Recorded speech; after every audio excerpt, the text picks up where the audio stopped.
find that voice, unleash it for yourself first, and then it's going to be able to have a great impact on other people.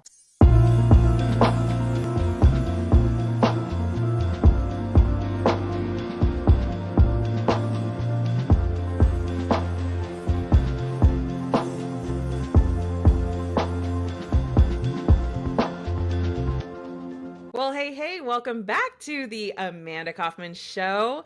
I am so excited to interview my friend Amy Collette. Amy and I are in a business incubator together, and I was so impressed with how she talked about the authors that she helps to get published, to write their works, to pull it from their heart. Welcome to the show, Amy. I'm so glad that you're here.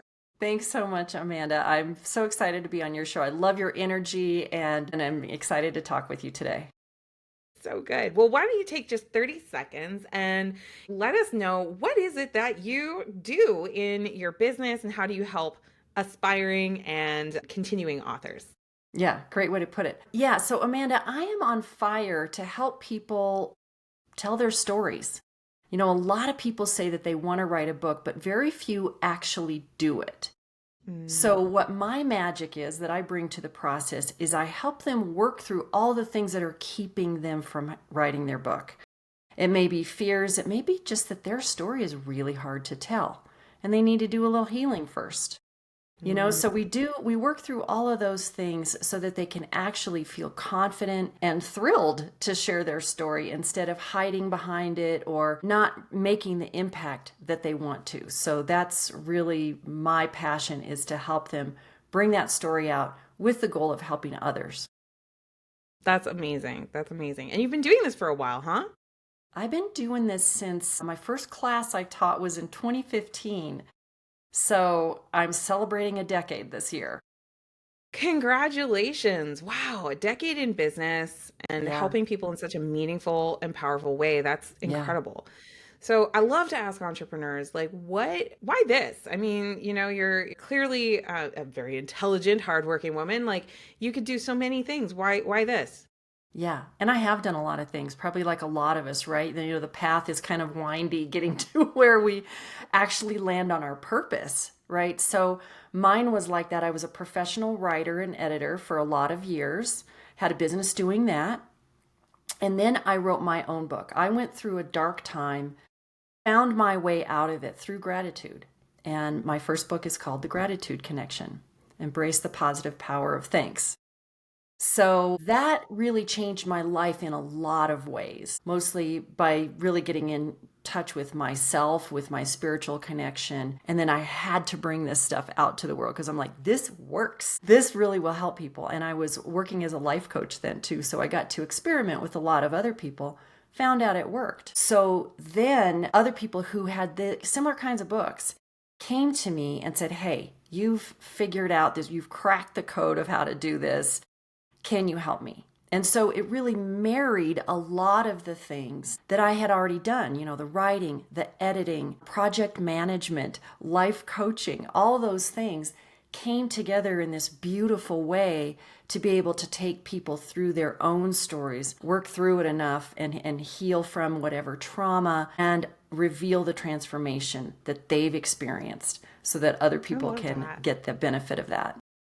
I love how you have blended the life coaching experience with the book writing experience. Like that's a really powerful and unique experience that people can really enjoy. As you're sharing your origin story, I'm like, oh, that was me too. I started the Coaches Plaza because I started out as a consultant in my career after I finished my degree, and my superpower was people development and change and transformation. Even though I was a procurement nerd in my consulting career. So when I became a coach, I did it. I was a life coach and a leadership coach, executive coach, and it was other coaches coming to me and saying like, "Hey, how are you doing that?" And that's how the Coaches Plaza really came about as well. It's just this need became obvious because people were actually asking for it. So, yeah, that's so good. I love that. So, when you're working with someone who wants to maybe write a book for the first time, Like, what does that process actually look like? Yeah, it's interesting because there are a lot of similarities between authors. And you're right, most of my people I work with are first time authors. So Hmm. we all somehow have it in our heads that we should just be able to sit down and write a book, right? Just sit down and write it. Yep. So Also, see, people, also sit down and start a business, sit down and start a website, sit down and yeah. exactly, all those things that actually take so many different kinds of abilities and aptitudes, right?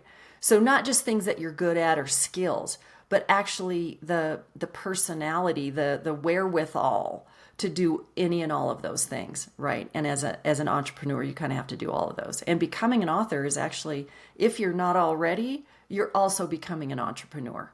Because you've got to sell your book, you've got to make those connections, you've got to build those relationships. So the process really, there's a lot to publishing. I think of it in two phases. So there's the writing, getting the book out of your head and onto the page. And then there's the publishing. So I'm going to leave the publishing over there because that's a lot of technical stuff. But the writing is really such a personal development journey. And some people don't realize that. They think, hey, I've already done the hard work of working through whatever I needed to transform, and I have come out on the other side, and now I want to share that. So they think they've already done the work, and they have done a tremendous amount of work. But sharing that story publicly and deciding all the millions of things that you have to do along the way of how many stories do I share? How much of those stories do I share? What do I keep for myself? What do my soulmate readers really need at this point in their journey? So there are a lot of things to figure out. And so one of the first things we do is what I call building your roadmap. And it's creating tons of clarity about what your message actually is, what your soulmate readers need, who they are and what they need. And then what do you want out of the process as an author? So there's a whole series of things that we do before we even start the writing. So that's what sets this apart than just trying to do it, like classic authors climbing into the attic and writing all day and just getting it out. There's a lot to it, and it becomes another growth opportunity for every new author because they've got to go through their process again, really relive it, and get the absolute goodness. They actually come out stronger and with a stronger book after going through this process. I can really see that, you know. I think one of the biggest challenges that we face in our society today is focus. And it's just strikes me that, you know, in a world full of AI, like sure you could do an AI written book that is, you know, going to be produced very quickly. It might even be very good quality and it may serve the purpose if that's what the purpose is. But what I love about your process is it allows the author to take their experience and have that meaning and that perspective. You know, I think the watch out for AI is it's only going to be as good as the data that you put into it. And I just think like this book writing process is such a beautiful way to pull the data, so to speak, from your life, your perspectives, your stories that are so completely unique to you. And like when I think about AI outputs, for example, they're average. Like it's the average answer. It's not the unique perspective. And I also think about from the perspective of a reader. I love to read. And, you know, so often spending time with a book comes down to focus. It's like I want to focus on this idea. I want to focus on this on the themes or the through lines. So yeah, like I'm so curious like what is your take on the AI scene now that we're here in 2025? Do you see people wanting to write their books more? Do you see people hesitating? Like, what are you seeing? Well, this is such a huge discussion, so I'll zero in on a couple of things, Amanda. I don't see a lot of people who want to tell these lived experience stories trying to tell them through AI.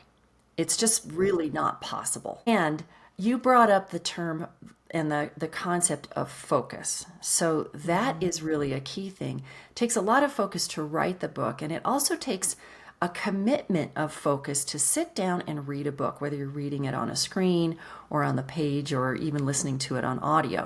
It takes a certain amount of focus. But what it also gives you as a reader and as an author is human connection. And that is what we have, that's how we've learned things and actually grown ourselves is through that personal connection, that human connection. So when you read a story that's absolutely unique because nobody else has lived your stories, right? And taken away your perspective, taken away the things that you have learned from it, where another person might have gone down a spiral of depression, you might have taken it and really used it as a learning and growth opportunity for yourself, right? And that's what most of our authors do, right? There's some kind of transformation involved. And when you sit down and read that as a reader, that's how humans have always connected, is through story. So that story is so essential. I see some people, some of the best ways I see people use AI is when they've already written the story. And then they run it through AI for a certain thing. To check for grammar and punctuation, that's an obvious great use of AI. But also to make certain things clearer or more punchy or more sassy or whatever. You can play with a lot of different things. And this is a slippery slope, right? I've seen some beautiful things come out of that does provide more clarity. But you've also still got to go back, put that human connection back in. Because I just read something this week by an author who loves to play with how she can elevate her own writing through using AI as a tool. And so it came out with something, and when I read the AI version, it was very flowery and lovely, but it didn't actually capture her meaning. It took it off in a slightly different direction. It You're wasn't a reminding me huge of the high detour. school experience of like, well, the teacher says the essay has to be 5 pages. Here we go. Yes, yes. And it's even like working with an editor who gets too involved in the story, right? A great editor will elevate your writing, will absolutely clarify it, but not change the voice or change the meaning. And so that's exactly my caution to writers who are using AI is to use it as a tool just as they would any other editor. You're always going to go back and check what the editor did, right? You're not just going to say, oh, well, it's perfect because they did it. It's still got to have your voice, your perspective, and the transformation that's coming out of it. What are you actually hoping to give your readers? So, like I said, so much to it, This, but the focus I in human connection. love this so much. Like you're really speaking to a trend I think is coming, and I think there's gonna be a widening gap between what I'll call like I heard the term AI slop and I was like, that's it. That's pretty much what it is. But like for years, I've really been frustrated in the coaching space and the space. And one of the reasons I was so excited to interview you is I've been so frustrated with the copy paste coach. Somebody who's trying to be a copy of a copy of a copy of a copy, and they're losing sight of the person they serve and the excellence they can bring to the person that they serve. And I'm like thinking about this with the book. It's like, when you surrender the final product to the machines or to the editor, like the risk you run is that you're compromising the excellence of the expression of your voice, and I think that creates a huge amount of opportunity for experts such as yourself and myself who are here to raise that bar and to say, like, to tell the truth. Like even now AI will be like, that is a deep insight, Amanda, in anything that I say, which is lovely. I like feeling good. I don't want the robots to make me sad. I get that. But, the real power of working with a consultant or an expert who's like, one of the things you did that I was just like, whoa, is you shared a page with me that you did on your website that just shows like all of these authors that you've worked with and what they had to say about it. And I was like, dang, not only have you worked with so many different authors to help them produce it, but so many people are saying such beautiful things about the process of working with you that I was like, yeah, like let's get you on the show here and let's like talk about what that excellence can look like. But I think my biggest point here is like we all individuals, whether we're a business owner, whether we're a private citizen, like we have a responsibility to our own excellence. That's a beautiful point, Amanda. Yeah. And that's the thing that you use the term surrender. I'm always looking at words. And that term surrender, when we give over our power to whoever Mhm. or whatever, whether it's the machines or another person. We can even do it with coaches, right? We've all bought the For sure. program and done it their way, and it didn't really work because it's not our way. It's not genuine to us, right? Yeah. And Yeah. so There's often that's like another why, piece of our puzzle that needs to be represented there. And, I always think of mentorship and consulting as like this patchwork quilt we're building where we're taking little pieces to make our own blanket, you know? yeah, that's really beautiful. And other people can enjoy that blanket and they can see, in our writing, in anything that we're creating in terms of art, that you can see yourself reflected in that beauty, right? Whether it's somebody else's story, their transformation, their coaching wisdom, whatever it is, it's an insight in which you can see and feel heard, feel seen and heard, and also see yourself in a fresh way. So good. Like, I feel like just writing the book for the sake of the book and the expression and the art is such a powerful idea. Maybe you want it for commercial success. Maybe you want it for supporting your business goals. Another idea is like maybe you want it because you want to have some kind of a legacy. Even if your just family is able to like have this conversation with you that they wouldn't otherwise have in such a deep way, and like the thoughtfulness that goes into crafting that communication. Yeah. Yeah, I do see an excellence divide coming, and it's going to be because you're not copying and pasting, you're owning your truth.